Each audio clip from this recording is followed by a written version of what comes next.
नमस्कार, सुबह के 10 बज चुके हैं और आप देख रहे हैं हमारा खास शो सवाल 10 बजे और आपके साथ मैं हूं गीतू चौहान। आज इस प्रोग्राम में बात ईरान और अमेरिका इसराइल के बीच छिड़े भीषण युद्ध की, जो सिर्फ मैदान पर ही नहीं बयानबाजी और दावों के साथ भी लड़ी जा रही है। खाड़ी क्षेत्र में बढ़ते तनाव के बीच अमेरिका के राष्ट्रपति डोनाल्ड ट्रंप ने दुनिया की प्रमुख शक्तियों से स्ट्रेट ऑफ हॉर्मुज में अपने नौसैनिक जहाज तैनात करने की अपील की है। उन्होंने कहा कि अमेरिका किसी भी हाल में इस महत्वपूर्ण समुद्री मार्ग को खुला रखेगा।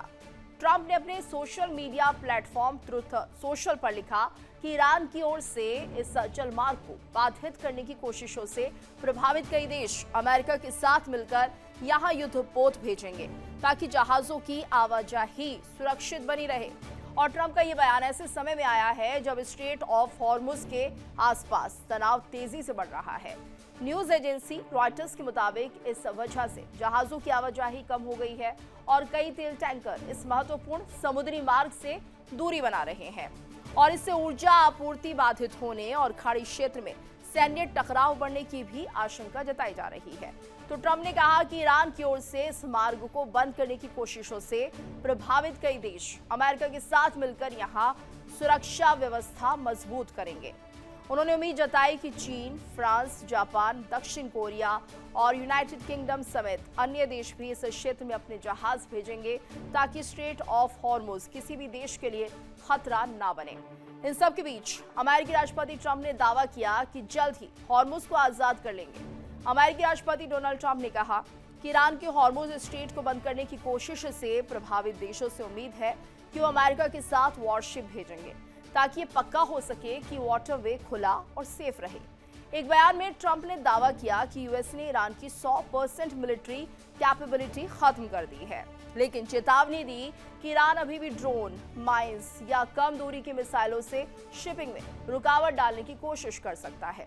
और ट्रंप के तमाम दावों के बीच ईरान के विदेश मंत्री सैयद अब्बास अरागची ने अमेरिका की सुरक्षा व्यवस्था पर बड़ा हमला बोलते हुए उसे छेद वाला छाता करार दिया है। अरागची ने तंज कसते हुए कहा कि जिस अमेरिकी सुरक्षा के दम पर दुनिया के कई देश उछलते थे, वो आज न केवल पूरी तरह से नाकाम साबित हुए हैं, बल्कि अपनी कमियों की वजह से खतरों को रोकने के बजाय उन्हें न्योता दे रहे हैं। उन्होंने दावा किया कि जो अमेरिका खुद को दुनिया का थानेदार समझता था, वो अब हॉर्मुज जल डमरू मध्य को सुरक्षित रखने के लिए चीन जैसे देशों के सामने मदद की भीख मांग रहा है और दूसरों के आगे गिड़गिड़ा रहा है। ईरान ने अपने पड़ोसी मुस्लिम देशों से अपील की है कि वो इन विदेशी हमलावरों को अपने क्षेत्र से बाहर निकाल फेंके। अरागची का कहना है कि इन बाहरी ताकतों को ना तो खाड़ी देशों की सुरक्षा की चिंता है और ना ही स्थिरता की। उनका एकमात्र मकसद सिर्फ इजराइल के हितों की रक्षा करना है। हालांकि इन सब के बीच हॉर्मुज के समंदर से भारत के लिए राहत की खबर है। अमेरिका इजराइल युद्ध के बीच ईरान ने भारतीय झंडे वाले टैंकर्स को हॉर्मुज स्ट्रेट से सुरक्षित रास्ता दिया है। भारतीय झंडे वाले एलपीजी टैंकर शिवालिक ने सफलतापूर्वक इस स्ट्रेट को पार कर लिया है और अब दूसरा एलपीजी जहाज नंदा देवी भी इस अहम तेल मार्ग से सुरक्षित बाहर निकल गया है। और इसी मुद्दे पर बात करने के लिए हमारे साथ एक्सपर्ट्स का खास पैनल भी जुड़ चुका है, जिनसे हम समझने की कोशिश करेंगे कि अमेरिका आखिर इस युद्ध से हासिल क्या करना चाहता है और 16 दिनों की जंग में उसने अब तक क्या हासिल किया है। वहीं दूसरी तरफ ईरान का अमेरिका के खिलाफ ना झुकने का ऐलान आखिर इस युद्ध को किस ओर ले जा रहा है, इसी को लेकर चर्चा करेंगे। हमारे साथ ग्रुप कैप्टन यूके देवनाथ जी जुड़ गए हैं, कमांडर डॉक्टर भूषण दीवान जी भी हमारे साथ जुड़े हुए हैं और अब से कुछ देर के बाद मल्लिका पांडे जी भी हमारे साथ जुड़ेंगे, विदेश मामलों की जानकार हैं। फिलहाल आप दोनों का बहुत बहुत स्वागत है। तो जिस तरह से हम देख रहे हैं देवनाथ सर, ये पूरे हालात जो बने हुए हैं, अमेरिका के पास अब क्या स्थिति बनती हुई नजर आ रही है? स्ट्रेट ऑफ हॉर्मुज पर क्या अमेरिका कमजोर पड़ता हुआ दिखाई दे रहा है? जिस तरह से चीन, जापान और यूके से मदद मांगी जा रही है कि वो अपने शिप्स को यहाँ पर भेजे, तो क्या लग रहा है क्या हालात इस वक्त अमेरिका के सामने है? गीतू जी, हिंदी में एक कहावत है, ना थूके बन रहा है ना तो वो ना निगल पा रहा है। देखिए, ये जब अमेरिका गुहार लगा रहा है दुनिया के दूसरे देशों से नेवी को भेजिए, जब वो जापान, कनाडा, यूरोप के देशों को गुहार लगा के बोल रहा है, ऑस्ट्रेलिया को बोल रहा है कि अपनी अपनी नेवी के शिप्स को भेजिए, ये अमेरिका की दयनीय हालत को दिखा रहा है। ये दिखाता है कि अमेरिका की इतनी बड़ी नेवी स्ट्रेट ऑफ हॉर्मुज में असफल रही और कहते हैं ना कि अब कोई आसरा नहीं रहा तो दूसरे देशों को अमेरिका इनवाइट कर रहा है। हम्म। सवाल यह है कि दूसरे देश की नेवी अगर जाएंगे भी, जापान से एक नेवल शिप को सेल करके स्ट्रेट ऑफ हार्मोज पहुंचने में 2 हफ्ते का समय लग जाता है। इस तरह से अगर यूरोपियन देश अपने किसी शिप को भेजना चाहेंगे स्ट्रेट ऑफ हार्मोज में, तो भूमध्य सागर से घूमकर, सुएज कैनाल क्रॉस करके, लाल सागर से, सी ऑफ एडन से घूम के हॉर्मुज तक पहुंचने में उनको 3 हफ्ते लग जाएंगे। और लाल सागर में तो पूरी तरह से हूती लोगों का दबदबा है। हम्म। हूती ने पहले ही कह दिया कि कोई भी अमेरिकन, इजरायली या पश्चिमी देश का शिप जो कि अमेरिका के सपोर्ट में है, वो लाल सागर से या अदन की खाड़ी से जाएगा, उसको डुबा देंगे। तो ये अमेरिका की गुहार मिलिट्री तौर पे देखा जाए तो शून्य है। दूसरी बात, इनमें से कोई जहाज वहां क्षतिग्रस्त हो जाएगा, इनमें से कोई जहाज वहां डूब जाएगा, तो फिर उस देश को तो खुलकर युद्ध में शामिल होना पड़ेगा।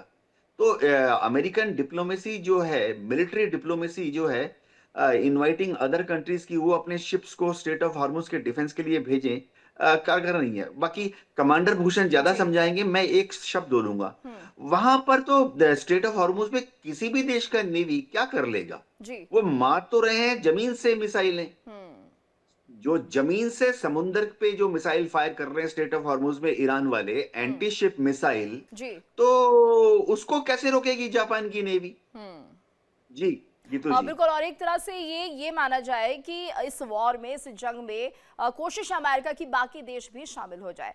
कमांडर दीवान जी भी हमारे साथ जुड़े हुए हैं और मल्लिका जी भी हमारे साथ जुड़ गई। मल्लिका जी, आपका बहुत बहुत स्वागत है। सवाल कर लेती हूँ कमांडर दीवान जी से। सर, आपसे हम समझना चाहेंगे, देखिए जिस तरह के हालात इस वक्त बनते हुए दिखाई दे रहे हैं, अमेरिका क्या अब कमजोर पड़ता हुआ दिखाई दे रहा है स्ट्रेट ऑफ हॉर्मुज को लेकर, और ईरान कितना भारी पड़ रहा है? नीतू जी, साफ जाहिर है, जग जाहिर है कि अमेरिका जो है बिना प्रिपरेशन के इस युद्ध में कूद गया है। शायद मादुरो वाला ख्वाब देख रहे थे ट्रम्प साहब, अभी ये इधर उधर बगले झांक रहे हैं कि कोई हमें मदद करने आए, जैसे ग्रुप कैप्टन देवनाथ साहब ने बोला। सवाल ये है कि देखिए, शुरू तो अमेरिका ने किया है हम्म। और अभी तक 15 दिन 16 दिन कुछ अचीव किया नहीं इन्होंने। खाली बातें, सुबह कुछ और बात, शाम को और बात। मुझे आप बताएं, अगर मेरे, चाहे वो 86 ईयर ओल्ड पिता हो या मेरे फैमिली मेंबर मार दिए जाएं, तो क्या मैं चुप बैठ जाऊंगा? भाई आपका, हमें मलाई खानी है अमेरिका की, अमेरिका मलाई भी देने वालों में से नहीं है बिना पैसे के, तो वो क्यों चुप होंगे? वो तो जम के बदला लेंगे। और जम के बदला किसके साथ ले रहे हैं? अमेरिका के साथ भी ले रहे हैं। अमेरिका के दोस्त दोस्त जो हैं, चाहे वो कुवैत से लेके नीचे पूरी पर्शियन गल्फ, कुवैत है और इराक इराक है, बहरीन है, सऊदी है, यूएई है, नीचे सब जगह तबाही मचा रहे हैं। और इनका तो जो भी सामने आता है, वो तुर्की तक भी अटैक करने वाले थे, साइप्रस तक की बात हो रही थी। तो सवाल ये है कि अमेरिका क्या करेगा? हम्म। अभी आप देखिए, यूएसएस ट्रिपोली जो एक एलएचए है, एक हेलीकॉप्टर बेस्ड लैंडिंग क्राफ्ट है, वो निकला है साउथ चाइना सी से। वो पहुंचते पहुंचते 10-12 दिन लगेंगे। वो यही करेगा कि मरीन 2500 तो मरीन्स हैं उसमें। साफ जाहिर है वो मरीन्स जो क्या करते हैं, कुछ लैंड का कब्जा भी कॉपी कैप्चर करते हैं। और साथ में वो क्या है कि वो जो है, जो जो मिसाइल बेसिस, जो मिसाइल लॉन्चिंग पैड्स हैं ईरान के, देखिए पर्शियन गल्फ जो है ना, जिस स्टेट ऑफ हॉर्मुज से घुसते जाते हैं, तो ऊपर तक 900 किलोमीटर लंबा है और 200 किलोमीटर चौड़ा है। और स्टेट ऑफ हॉर्मुज जो एंट्री है बहुत नैरो है, 29 किलोमीटर है। उसमें 2 चैनल है, 3 किलोमीटर 3 किलोमीटर, एक जाने वाली एक आने वाली। अब पूरा ईस्टर्न कोस्ट तो ईरान के पास है। अब ईरान के पास कोस्ट के उनके स्पीड बोट्स हैं, उनके पास मिसाइल लॉन्चर्स हैं। तो वो तो शिप को डुबाना, मर्चेंट डुबाना बड़ा आसान है, एस्कॉर्ट करनी बड़ी आसान बात है, कहना आसान बात है। पर शिप का तो वल्नरेबिलिटी है। तो मर्चेंट शिप के पास तो कुछ इतना बड़ा शिप है 90,000 टन का, उसके पास जी। तो अपना डिफेंस कुछ है नहीं। तो अभी क्या ट्रम्प साहब कह रहे हैं कि देखिए हमारे पास भी इतनी लंबी, और जो कल अटैक किया है, ये जो आपका आइलैंड है, ये स्टेट ऑफ हॉर्मुज से 500 किलोमीटर, कर्ग आइलैंड जी। 500 किलोमीटर दूर है स्टेट ऑफ हॉर्मुज से, समझो मिड वे बिटवीन है। तो क्या हो रहा है उसमें? उसमें इनके पास तो 90% ऑयल वहीं से जाता है। ऑयल को टच नहीं किया अमेरिका ने, कह रहा है, अब देखना पड़ेगा ऑन द ग्राउंड वास्तविकता क्या है। पर उनके जो मिलिट्री इंफ्रास्ट्रक्चर है खर्ग आइलैंड पे, उसको डिस्ट्रॉय किया है। अभी मुझे बताएं, चीन का माल वहां से आता है, चीन चुप बैठ जाएगा? मुझे बताएं, ये जो रूस है, रूस बोलेगा भाई मिस्टर ट्रम्प, 4 साल तक यूक्रेन को सप्लाई कर करके हमारा आपने हमें तंग किया, अभी आओ आप सामने, हम भी ईरान को सप्लाई सपोर्ट करते हैं। हाँ। तो ये लंबा खिंचने वाला है। और चीन भी क्या कहेगा, अरे ये नाक रगड़ो ट्रम्प की अभी मिट्टी में, और क्या है, तब तक ये फंसा रहे ये अमेरिका यहीं पे, ताकि हम ताइवान में जून जुलाई में जो 2-3 महीने ऐसे होते हैं जो ट्रम्प स्टेट्स है, वहां उसमें एम्फीबियस लैंडिंग चाइना कर सकती है। बाकी महीनों में मुश्किल होता है क्योंकि सी की कंडीशन ऐसी रफ होती हैं। तो वो कहेगा जी ठीक है जी, अमेरिका यहाँ फंसा है, हम ट्रम्प पे अटैक, हम जो है ताइवान पे अटैक करते हैं। तो इसमें जब कई सारे देश जुड़ गए हैं, जी। और सबसे बड़ी बात नीतू जी, छोटा सा बता दूं आपको, जो ये देश हैं हुक्मरान हैं, इनके गल्फ के जो शेख हैं, चाहे सऊदी है, कुवैत है, इन्होंने क्या किया हुआ है, ये यूएई है, इन्होंने कहा जी भाई अमेरिका हमारी जगह ले लो, अपनी मिलिट्री बिछाओ, हमको डिफेंड करो। अरे डिफेंड कर पा रहे हैं? नहीं डिफेंड कर पा रहे, तो इनकी आवाम क्या पूछेगी इनसे? और कल को ये कहाँ खड़े रहेंगे अमेरिका के साथ? क्यों खड़े रहेंगे अमेरिका के साथ? ये दूरगामी बदलाव आने वाला है जी, और और लंबा फायदा कुछ जाएगा। यहाँ पर होता हुआ दिखाई नहीं दे रहा बाकी देशों की अगर बात करें। मलिका जी, आपसे भी समझना चाहेंगे, फिलहाल जिस तरह से कुछ यूरोपियन कंट्रीज हैं जिनको कि एक तरह से अमेरिका इनवाइट कर रहा है कि आप आइए और इस हॉर्मुज स्ट्रेट को लेकर अपना जो पॉइंट ऑफ व्यू है वो रखिए और अपने जो जहाज है वो यहाँ पर भेज दीजिए, जिससे कि ये जो पूरा मामला ईरान का चल रहा है वो थोड़ा दबता हुआ नजर आए। आपको लग रहा है कि वाकई ये पॉसिबल हो पाएगा और जो बाकी दूसरे देश हैं वो इस जंग में, जो कि हम देख रहे हैं 3 देशों के बीच छिड़ी हुई है, उसमें वो एंट्री करेंगे और खुद के लिए एक नुकसान बनता हुआ देखेंगे इन फ्यूचर? नमस्कार गीतू जी। देखिए, बदलते हुए बयान आपने देखा होगा, कुछ टाइम से काफी वीडियोस अपलोड हो रही थी व्हाइट हाउस के पेज में। उसके बाद हमने देखा कि ट्रम्प के भी बदलते हुए बयान आ रहे हैं। संडे को वो कुछ और बोलते हैं, मंडे को वो कुछ और बोलते हैं। कंटिन्यूअसली उनके बदलते हुए बयान हमने इस बीच में देखे हैं। करीब 14-15 दिन से कभी भी वो एक बयान, मतलब मैं उनके एनालिसिस कर रही थी बयानों का, तो मॉर्निंग में जब उन्होंने एक प्रेस कॉन्फ्रेंस की, उन्होंने बोला कि अब तो युद्ध हम जीत चुके हैं। उसके बाद उन्होंने बोला कि क्या कहते हैं, सेकंड उसी के बाद उन्होंने टीवी के इंटरव्यू में बताया कि हम जंग जीत चुके हैं बट हम तब भी वहां पर हैं। फिर उन्होंने बोला अब सब साथ में आइए। तो ये जो बदलते हुए बयान है, जो ये हिपोक्रेसी है, ये तो जी अलग अलग उसमें हमें देखने को मिल रही है, अलग अलग बयानों में देखने को मिल रही है उनके। अब बात आती है, कल मैं देख रही थी कि उन्होंने गुहार लगाई है अपने जितने भी एलाइज हैं उनको। जापान को उन्होंने बोला और साउथ कोरिया को उन्होंने बोला है। जी। हम कहीं ना कहीं देख रहे हैं कि तुझे, अगर उन्होंने वॉर जीत ही ली होती तो ये उसमें इन सबको क्यों मांग रहे हैं? फिर दूसरा पॉइंट मैं हाईलाइट करना चाहूंगी इसमें, एक वीडियो इन्होंने ट्रूथ सोशल पे डाली थी जिसमें उन्होंने बताया था, जिसमें यूएस नेवी ने बताया था कि हमने एक शिपिंग वेसल को एस्कॉर्ट किया है सेफ पैसेज के थ्रू स्ट्रेट ऑफ हॉर्मुज से।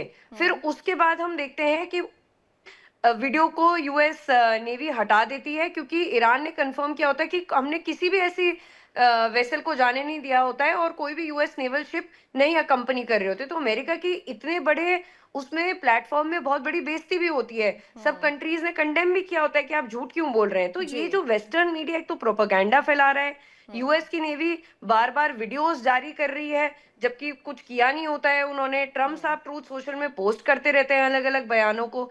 तो हम देख रहे हैं कहीं ना कहीं जिस माइंडसेट से ट्रम्प आए थे पहले कि माइट इज राइट, जो मैं चाहूंगा वही होगा और हम पूरी रिजीम को हटा देंगे, ऐसा कुछ देखते हुए नहीं मिल रहा है गीतू जी। और अब स्थिति ऐसी आ गई है कि वो दूसरे देशों को गुहार लगा रहे हैं, क्योंकि ईरान रुकने का टाइम ही नहीं दे रहा है, ईरान बातचीत करने का मौका ही नहीं दे रहा है। वो बार बार यूएस और इजराइल उसको उकसा रहे हैं और वो भी रेड लाइन कहीं ना कहीं क्रॉस करते हुए दिखाई दे रहा है। और ट्रम्प के आर्म्स और एम्यूनिशंस कहीं ना कहीं, देखिए missile, I think commander sir और ग्रुप कैप्टन शायद सर ज्यादा अच्छे से, देवनाथ सर ज्यादा अच्छे से बताएंगे, बट कहीं ना कहीं उन्होंने बिलियंस स्पेंड कर दिए हैं। पेट्रियट मिसाइल है उनकी, टॉमहॉक मिसाइल है, वो 4-4 मिलियन की एक मिसाइल है, जबकि यहाँ तो कुछ 10,000 मिलियन डॉलर का वो यूज कर रहे हैं ड्रोन, शाही ड्रोन जो वो यूज कर रहे हैं। तो इतने मिलियंस बिलियंस हम देख रहे हैं कि एट स्टेक है, आर्थिक स्टेक में है, ऑयल क्राइसिस हो चुका है, इकोनॉमिक क्राइसिस हो चुका है। तो अब ट्रम्प को ये समझ में आ रहा है अब इसको एंड कैसे करें, वो समझ ही नहीं पा रहे हैं इस चीज को। यानी फंस चुके हैं ट्रम्प इस पूरे युद्ध में, यही कहना होगा। आप हमारे साथ बने रहिएगा। एक बड़ी खबर इस वक्त सामने आ रही है, कल भारत पहुंचेगा एलपीजी कैरियर जहाज शिवालिक की बड़ी खबर आ रही है। कल भारत पहुंचेगा एलपीजी कैरियर जहाज शिवालिक। कल सुबह मुंद्रा पोर्ट पहुंचेगा शिवालिक। तो शिवालिक ने स्ट्रेट ऑफ हॉर्मुज पार कर लिया है। 17 मार्च को दूसरा शिप नंदा देवी कांडला पोर्ट पहुंचेगा। बड़ी खबर इस वक्त आपको बता रहे हैं। कि एलपीजी कैरियर जहाज शिवालिक ने इस पोर्ट को जिस तरह से बताया जा रहा है पुबा पोर्ट पहुंचेगा शिवालिक और स्ट्रेट ऑफ हॉर्मुज को इसने पार कर लिया है। तो 17 मार्च को दूसरा शिप नंदा देवी भी कांडला पोर्ट पहुंच जाएगा। ये बड़ी खबर और राहत की खबर है भारत को देखते हुए, क्योंकि लगातार एलपीजी की किल्लत जिस तरह से बनी हुई है, ऐसे में ये बड़ी खबर इस वक्त सामने आ रही है कि एलपीजी कैरियर जहाज शिवालिक पहुंचेगा मुंद्रा पोर्ट पर और कल सुबह ये पहुंचेगा। तो शिवालिक ने स्ट्रेट ऑफ हॉर्मुज को पार कर लिया है। इस पर देखिए देवनाथ सर, आपका रिएक्शन लेना चाहूंगी, क्योंकि लगातार एलपीजी की किल्लत की बात जो सामने आ रही थी और अब हम ये देख रहे हैं शिवालिक जो है वो कल पहुंचने वाला है। वही अगर हम बात करें नंदा देवी कांडला पोर्ट पहुंचने वाला है, तो क्या माना जाए भारत के लिए स्थिति थोड़ी बेहतर इस वक्त दिखाई दे रही है? गीतू जी, भारत के लिए स्थिति एकदम नॉर्मलाइज हो जाएगी और 4 दिन के अंदर। देश में ऐसे भी एलपीजी की किल्लत नहीं है। भारत सरकार सिर्फ एलपीजी की इशू को जो डिस्ट्रीब्यूशन पैटर्न है उसको स्ट्रीमलाइन करने की कोशिश कर रही है। अलग अलग जो कदम लिए गए हैं, कई एरियाज ऐसे हैं आरडब्ल्यूएस जहाँ पे कि पाइप पीएनजी आ रही है, पाइप नेचुरल गैस आ रहा है, लेकिन फिर भी वहाँ के जो निवासी जो हैं वो एलपीजी सिलेंडर ले रहे हैं। तो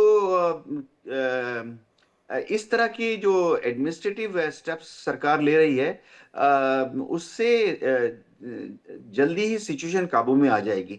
अभी जो ये 2 जहाज आ रहे हैं लेकर, इनका डिस्ट्रीब्यूशन नेटवर्क नॉर्थ इंडिया की तरफ अगर देखें तो करीबन 11 दिन का साइकिल है। कांडला में आए या बॉम्बे में आए, उनको ऑफलोड करना पड़ेगा, डिकेंटिंग करना पड़ेगा, फिर बॉटलिंग प्लांट में जाके बॉटल करना पड़ेगा या पाइप के थ्रू उत्तर भारत की तरफ भेजना पड़ेगा जी।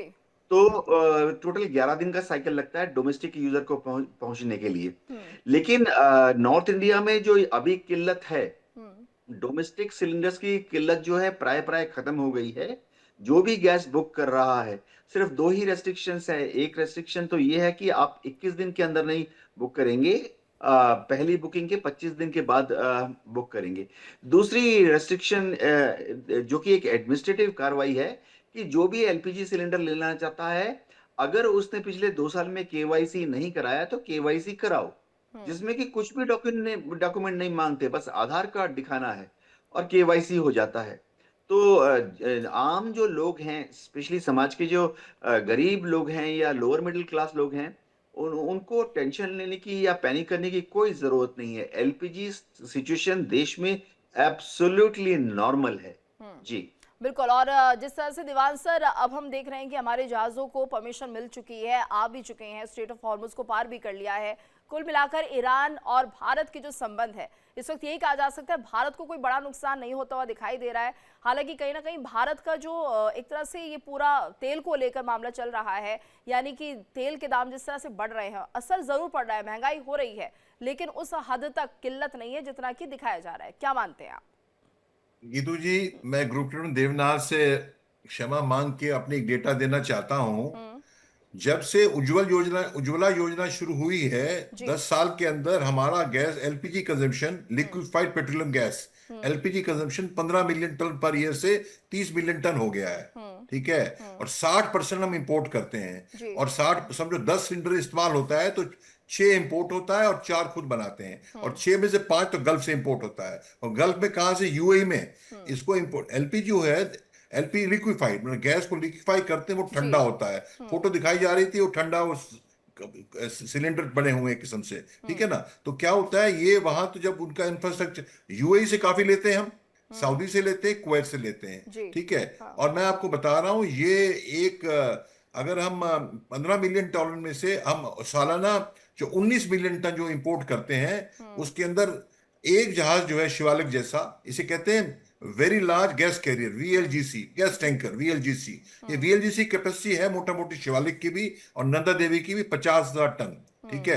हमारी खपत जो है, जो 19 मिलियन टन है, और रोज की खपत हमारी जो है, उसके हिसाब से हमें 380 टैंकर आनी चाहिए साल में। 380 मोटा मोटी एक सिलेंडर रोज, एक जहाज रोज निकलना चाहिए। ये कैलकुलेशन है कि हमारी खपत इस हिसाब से है। और मतलब महीने में, हफ्ते में 6-7 शिप आनी चाहिए। 2 शिप आए हैं, बहुत अच्छी बात है। और मैं बता दूं आपको, 15 दिन का स्टॉक है हमारे पास, नो प्रॉब्लम। तो ये हमारे पास एलपीजी में प्रॉब्लम मेन आ रहा है। और देखिए 34 करोड़ फैमिलीज है इंडिया में। ठीक है। ये एलपीजी यूज करती हैं और तो मेजॉरिटी, क्योंकि एलपीजी कहाँ यूज होती है, जहाँ जैसे ग्रुप कैप्टन देवनाथ साहब ने बताया, जो पीएनजी घरों में, सिटी में, शायद आपके घर में, मेरे घर में पीएनजी पाइप नेचुरल गैस, वो सीएनजी का दूसरा रूप है। सीएनजी कंप्रेस्ड नेचुरल गैस वो एलएनजी से आती है, ये एलएनजी अलग है, एलपीजी अलग है। एलएनजी कतार से आती है। हाँ। दो चीजें हैं, एक तो स्ट्रेट ऑफ हॉर्मुज का मतलब जो ट्रांसपोर्ट चैनल है वो बंद होना, दूसरा क्या सप्लाई मिल रही है, उनके टर्मिनल जो है यूएई के, ये फुजैरा में अटैक हुआ है, और जो सऊदी की रिफाइनरी जहां से आती है गैस, वो भी स्पेशल टर्मिनल होता है क्योंकि जी। कोल्ड करके तो क्या दो चीजें हैं, सोर्स में अवेलेबिलिटी है, डिस्ट्रॉय नहीं हुआ, नंबर वन, डिस्ट्रॉय ना भी हो, बम शम फूट रहे हैं तो लोग कितने काम पे आ रहे हैं, नंबर टू, प्रोडक्शन कम हुआ, तीसरा ट्रांसपोर्ट का, अभी दो आए हैं, तो दो से हमारा क्या, ये थोड़ी बिल्कुल, किल्लत यानी आएगी। कि आप ये मान रहे हैं कि ये कमी तो रहने की वाली है, आने वाले समय में ये माना जाए नंदा देवी और शिवालिक से ज्यादा असर नहीं पड़ेगा। असर पड़ेगा, मतलब बहुत ज्यादा नहीं पड़ेगा। हाँ, पैनिक तो नहीं हो, बंदों को लगेगा, पर हमारे पास चैलेंज है, और इतनी जल्दी इसके स्पेशलाइज कैरियर्स होते हैं, वीएलसीसी जो टैंकर्स होते हैं ना पेट्रोल के, वेरी लार्ज क्रूड कैरियर, वो तो एक एक दो दो 2 मिलियन बैरल लेके आता है, वो तो बहुत है दुनिया में। जो एलपी जो वीएलजीसी है, गैस कैरियर, गैस टैंकर, वो कम है, वो इन दुनिया में वैसे ही कम है। तो एलपीजी लाने के लिए हम सोर्स लगा, वेनेजुएला से मिल सकता है, जी। ऑस्ट्रेलिया ढूंढ रहे हैं, फिर भी हमें टाइम जाएगा उस करने को, तो थोड़ी किल्लत हमको आने वाली है, इसमें हमें नकारना नहीं बिल्कुल। चाहिए। और एक तरह से सर ये भी देखिए कि जिस तरह से ये जहाज पार कर रहे हैं स्ट्रेट ऑफ हॉर्मुज को, मल्लिका जी से समझना चाहूंगी इस पूरे मामले को। मल्लिका जी, ये देखिए भारत की एक तरह से कूटनीति रंग लाई है, ईरान के साथ बातचीत हुई और परमिशन मिल गई है, तो ऐसे में जो बाकी देश है उनकी नजर में भारत कहां पर रहेगा? क्या उन्हें ऐसा लगेगा कि ईरान भारत का सपोर्ट कर रहा है तो भारत के एंटी भी कुछ देश हो सकते हैं, या फिर जो भारत की भूमिका है वो न्यूट्रल रहेगी, और क्या माना जाए? देखिए गीतू जी, जब आप ही के चैनल में हमने स्टार्ट किया था, जब शुरुआत था युद्ध का, तो बहुत लोगों ने बोला कि भारत को कड़ी निंदा करनी चाहिए, जी। बहुत स्ट्रिक्ट एक्शन लेना चाहिए। ये सब बातचीत बहुत ज्यादा लोगों की तरफ से आती जा रही थी। मैं देख रही थी कि काफी एनालिसिस बोल रहे थे कि नहीं, भारत को मोर्चे में कूदना चाहिए, अमेरिका को सपोर्ट करना चाहिए, कोई बोल रहा था एक्टिवली ईरान को सपोर्ट करना चाहिए। बट देखिए, भारत की जो फॉरेन पॉलिसी और जो भारत सरकार है, वो न्यूट्रलिटी, वो शांति और डिप्लोमेसी के थ्रू, आज देखिए कि यही ईरान ने एक चाइना के अलावा किसी और को सेफ पैसेज नहीं दिया है। ईरान के जो एनवॉय है, जो एम्बेसडर है दिल्ली में, उनका मैं इंटरव्यू सुन रही थी, तो उन्होंने बोला कि भारत हमारा एक दोस्त है, भारत को हमने सेफ पैसेज प्रोवाइड किया है। जो हमारे पीएम है नरेंद्र मोदी साहब, उनकी बातचीत भी हुई ईरानियन प्रेसिडेंट से, तो उसमें भी उन्होंने आश्वासन दिया है कि भारत एक मात्र ऐसी कंट्री होगी जिसमें सेफ पैसेज जिसको दिया जाएगा। जिस एक पैरेलली अगर हम देखें तो पाकिस्तान, जो बहुत पुराना मित्र है ईरान का, वहां हम देख रहे हैं कि कैसे इकोनॉमिक क्राइसिस हो रही है, 20% वहां तेल के दाम बढ़ चुके हैं। भारत में आप देखिए जी। ऐसा कुछ नहीं हो रहा है गीतू जी। ओ, अभी भारत ने बहुत अच्छे से शॉक बिल्कुल। अब्सॉर्ब किया है, कहीं ना कहीं हम कंटिन्यूअस बातचीत में है। बस एक चीज मैं मेंशन करना चाहूंगी गीतू जी, जो भारत में गड़बड़ हो रही है वो है पैनिक बुकिंग। मैं देख रही थी डेटा मिनिस्ट्री ऑफ पेट्रोलियम का, जो 50 से 55 लाख पर डे हमारे यहाँ यूजर्स खरीदते थे एलपीजी, अब वो 70 टू 75 लाख हो गया है। बिल्कुल। तो ये जो ये पैनिक बुकिंग का टाइम आ परचेजिंग गया है, इसे कह ये सकते हैं। हमें मल्लिका जी बने रहिएगा हमारे साथ। एक बड़ी खबर आ रही है, अपने दर्शकों को जरा इससे बता देते हैं। इजरायल में मिसाइल हमले का अलर्ट जारी कर दिया गया है। नॉर्थ और सेंट्रल इजरायल में सायरन बज रहे हैं। अमेरिका इजरायल का ईरान में भीषण हमला, इजरायल का सेंट्रल इस्फहान में मिसाइल हमला। तो मिसाइल हमले में ईरान के 15 लोगों की मौत हुई है। ईरानी सैन्य ठिकानों पर ताबड़तोड़ हमले जारी हैं। लगातार ये बड़ी खबर इस वक्त अपने दर्शकों को बता रहे हैं। अमेरिका इजरायल का ईरान में भीषण हमला, और इसी पर रिएक्शन लेना चाहूंगी मल्लिका जी आपका। देखिए गीतू जी, कहीं ना कहीं मुझे जो लगता है ट्रम्प साहब ने थोड़ा अंडर एस्टिमेट कर लिया था। ये बार बार हम यही कह रहे हैं कि ईरान के लिए वो सर्वाइवल की लड़ाई है। जितना लंबा ये युद्ध खींचेगा उतना ये रिजीम की विक्ट्री रहेगी। देखिए, बार बार बोला जा रहा था इजराइल की तरफ से, यूएस की तरफ से, कि ईरान में इतनी भीषण हम लोग मिसाइल अटैक कर रहे हैं कि कहाँ है उनके प्रेसिडेंट, कहाँ है उनके सुप्रीम लीडर। आप कल का वीडियो देखिए कि उनके जो राष्ट्रपति हैं, उनके जो सुप्रीम लीडर हैं, वो सड़कों में घूम रहे हैं, उनके जो नागरिक हैं वो सड़कों में घूम रहे हैं। तो वहां पर जो दहशत जो वेस्टर्न मीडिया फैलाना चाह रहा है, असल में जो हकीकत है वो क्या है, वो बहुत बड़ा हमें डिफरेंस नजर आ रहा है रिपोर्टों के माध्यम से। जो ईरानियन स्टेट टीवी है वो कल कवर कर रहा था, पूरा प्रेसिडेंट चल रहे हैं, आम लोगों से मिल रहे हैं, सड़क में चल रहे हैं।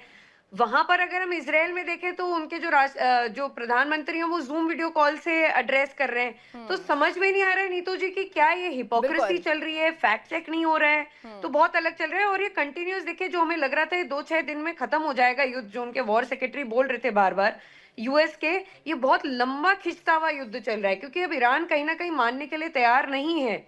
ईरान की जो अब रणनीति है उसका ये है कि वो रीस्टैब्लिश करेगा अपने आप को, बिल्कुल। वो ऐसा नहीं करेगा तभी वो जो कहीं ना कहीं जो वॉर स्पिल कर रही है अलग अलग गल्फ नेशंस में, वो कहीं ना कहीं रीस्टैब्लिश करना चाहता है कि अगर तुमने अमेरिका और इसराइल ने हमारे ऊपर फिर से अटैक किया तो हम civil infrastructure, soft targets, water plants, इन सब में निशाना साधेंगे। तो कहीं ना कहीं गीतू जी हम देख रहे हैं कि ईरान कहीं ना कहीं सिविल इंफ्रास्ट्रक्चर इसलिए अटैक कर रहा है क्योंकि उसने अपनी पूरी स्ट्रेटेजी ही बदल दी है। बिल्कुल। और अब ईरान एक नई रणनीति के साथ मैदान में, यही कहा जा सकता है। आप सभी हमारे साथ बने रहिएगा, और भी चर्चा हमारी इस मुद्दे को लेकर चर्चा चलती रहेगी। एक छोटे से ब्रेक के लिए हम यहाँ पर रुक रहे हैं, तो वक्त तो चला एक छोटे से ब्रेक का, लेकिन कहीं में जाएगा। देखिए इंडिया डेली 24/7 अब आपकी स्मार्ट टीवी पर। इंडिया डेली मौजूद है सभी डिजिटल प्लेटफॉर्म पर लाइव और लगातार। इंडिया डेली 24/7 हर दिन राष्ट्र को समर्पित।